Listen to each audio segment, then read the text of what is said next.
Stage Wonder coming at you from my van down by the river.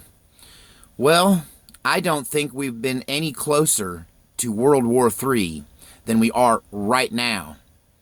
And that's saying something since I grew up in the Cold War and we got awfully close to a lot of different confrontations with the Russians.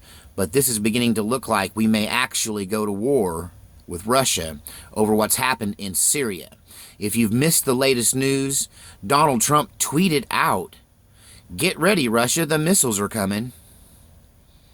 That he's threatened to attack Russians on the ground in Syria over this gas attack, claiming that if you didn't want to get cruise missiled and bombed by the United States, then you shouldn't have supported a rabid animal who is gassing their own people and enjoying it.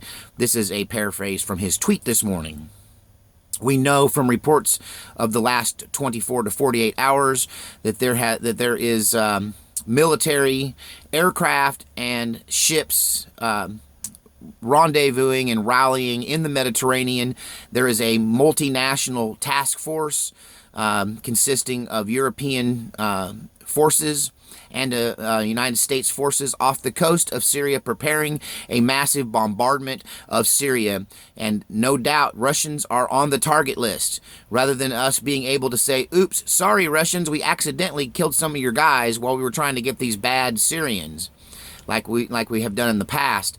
All that's out the window now because Trump's tweet says, "We're targeting you, Russia." Now, I personally do not believe that Putin is going to stand by and take this. I would not be surprised at all to see him launch first against American forces in and around Syria. That this could very well trigger World War III, thermonuclear war between these superpowers. That I think Russia has been telling us even before all this happened that they have had enough out of America. They're tired of being accused of hacking the elections. I don't think they hacked the elections. I think Seth Rich, a Democratic insider, gave the WikiLeaks the emails. I don't believe that the Russians had anything to do with hacking our election. If anything, the deep state tried to hack our election and almost got away with it.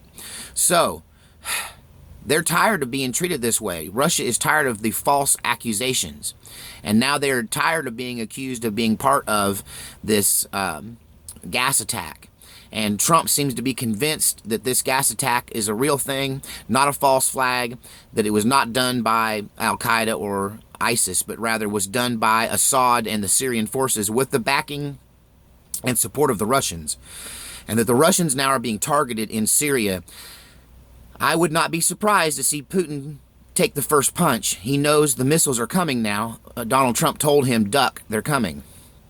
I don't believe that was a smart move at all. If you're going to hit somebody, just hit them. But he told him, "Okay, we're going to hit you." So they might hit us first. If I were you, I would make sure that you had a gas mask on hand, that you had some place to get underground, that you had some kind of thermonuclear war plan to survive. Even you got to have some kind of plan, even if it's just to mix yourself a strong drink, sit by the window and wait for the missiles to come. But it looks to me like we may be heading into uncharted, unknown territory, that we are the closest to thermonuclear war we've ever been in my lifetime, and that is saying something. So, wow. Get ready to duck. Fireworks in Syria coming at you. It's going to be an interesting news week. God save our republic.